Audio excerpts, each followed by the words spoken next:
সে দেখি 1.2-এর এই 3-এর অঙ্কটাতে দেখছি লেখা আছে নূরজাহানের শ্রেণীতে 30% ছাত্রী আছে। শ্রেণীর মোট ছাত্রছাত্রীর সংখ্যা 60 জন। হিসাব করে দেখি নূরজাহানের শ্রেণীতে মোট কতজন ছাত্র আছে। এই অঙ্কটার সমাধান আজ আমরা 3টে পদ্ধতিতে করার চেষ্টা করব। প্রথমে প্রশ্নটা ভালোভাবে পড়ে দেখতে হবে ওটাতে কি কি বলে দিয়েছে আর কি কি জানতে চেয়েছে। এখানে প্রথমে দেখছি লেখা আছে নূরজাহানের শ্রেণীতে 30% ছাত্রী আছে। এর অর্থ কি? নূরজাহানের শ্রেণীর ছাত্রী সংখ্যা হবে মোট ছাত্রছাত্রীর সংখ্যার 30%।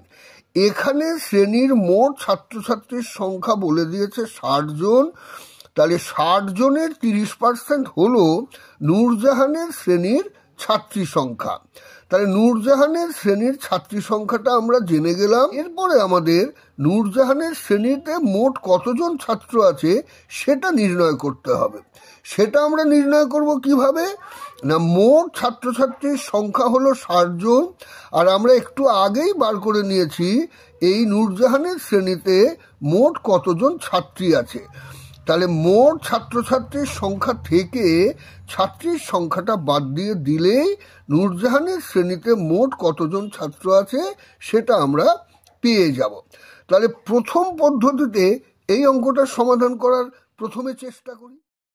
তাহলে আমরা লিখব এইভাবে, নূরজাহানের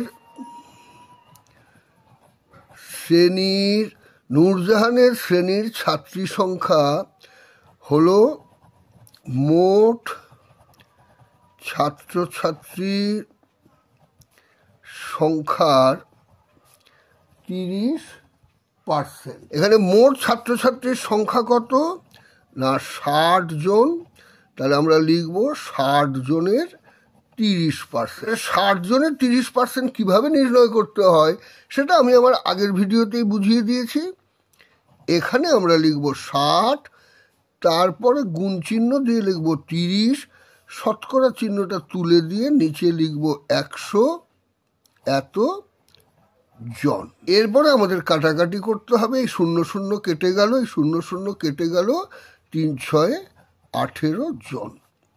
তাহলে নূরজাহানের শ্রেণীর ছাত্রী সংখ্যা হলো 18 জন। নূরজাহানের শ্রেণীর ছাত্র সংখ্যা কিভাবে বেরোবে? না, মোট ছাত্রছাত্রীর সংখ্যা বিয়োগ ছাত্রীর সংখ্যা। মোট ছাত্রছাত্রীর সংখ্যা থেকে ছাত্রীর সংখ্যাটা বাদ দিলেই ছাত্র সংখ্যাটা বেরিয়ে যাবে। তাহলে এখানে হলো মোট ছাত্রছাত্রীর সংখ্যা 60, ছাত্রীর সংখ্যা বেরোলো 18। তাহলে 60 থেকে 18 বিয়োগ দিতে হবে, এটা বিয়োগ দিলে হয় 42। তাহলে নূরজাহানের শ্রেণীর ছাত্র সংখ্যা হলো 42 জন।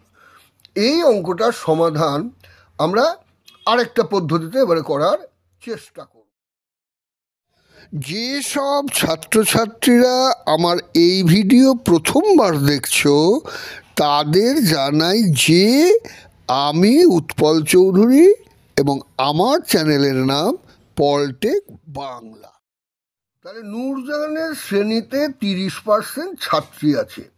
30% বা শতকরা 30 এর অর্থ কি? 100-র মধ্যে 30, অর্থাৎ মোট ছাত্রছাত্রীর সংখ্যা যদি হয় 100 জন, তাহলে ছাত্রী আছে 30 জন।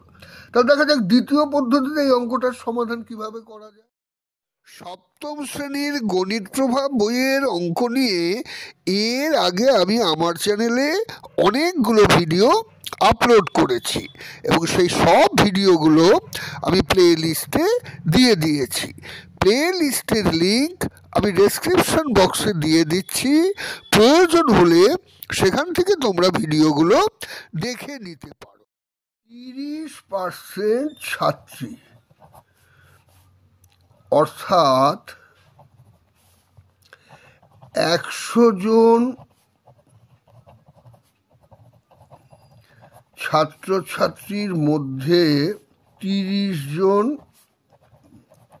ছাত্রী আছে। তাহলে একজন ছাত্রছাত্রীর মধ্যে 30-এর 100 জন ছাত্রী আছে। আর এখানে মোট ছাত্রছাত্রী বলে দিয়েছে 60 জন। তাহলে 60 জন ছাত্রছাত্রীর মধ্যে এতজন ছাত্রী আছে।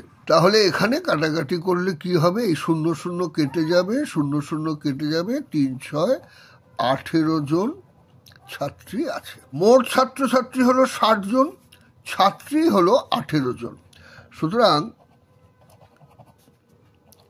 ছাত্র সংখ্যা হবে 60 বিয়োগ 18 জন, তার মানে এখানে বিয়োগ করলে হবে 42 জন।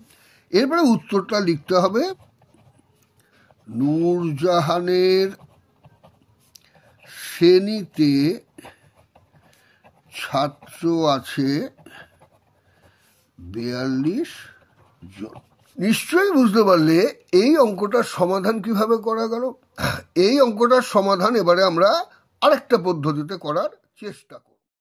শতকরা সংক্রান্ত অঙ্কের সমাধানের সময় একটা কথা মনে রাখতে হবে যে কোনো বস্তুর 100% বললে সেই বস্তুটা পুরো বোঝায়।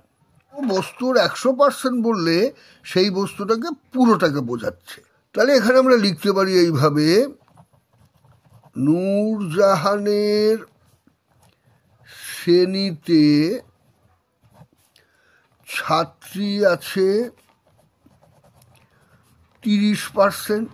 সুতরাং নূরজাহানের শ্রেণীতে ছাত্র আছে কত না, পুরোটা হলো 100%, তার 30% হলো ছাত্রী। তাহলে 100 বিয়োগ 30% অর্থাৎ 70%। এখন এই 70% ছাত্র আছে, এর অর্থ কি? 100 জনের মধ্যে 70 জন ছাত্র। তাহলে আমরা এইভাবে লিখবো আবার, 100 জন ছাত্রছাত্রীর মধ্যে ছাত্র আছে 70 জন। ঐকিক নিয়মে আবার আমরা করব, একজন ছাত্রছাত্রীর মধ্যে ছাত্র আছে 70-এর 100 জন। আর এখানে 60 জন ছাত্রছাত্রীর মধ্যে ছাত্র কত আছে না, 70-এর 100-কে 60 দিয়ে গুণ দেব, এতজন। শেষ থেকে একটা করে 0 কেটে যাবে, 6 7 42 জন। পরে উত্তরটা নিচে লিখে দিতে হবে। তাহলে এখন তোমরা বুঝে গেলে এই অঙ্কটার সমাধান 3টে পদ্ধতিতে কিভাবে করা যায়। আজ আমি তোমাদের কোষে দেখি 1.2-এর এই 3-এর অঙ্কটার সমাধান কিভাবে করতে হয় সেটা সহজ করে বোঝানোর চেষ্টা করলাম। এর পরের ভিডিওতে আমি এই ধরনের আরও অঙ্কের সমাধান কিভাবে করতে হয় সেটা সহজ করে বোঝানোর চেষ্টা করব। তাহলে আজ এই পর্যন্তই থাক।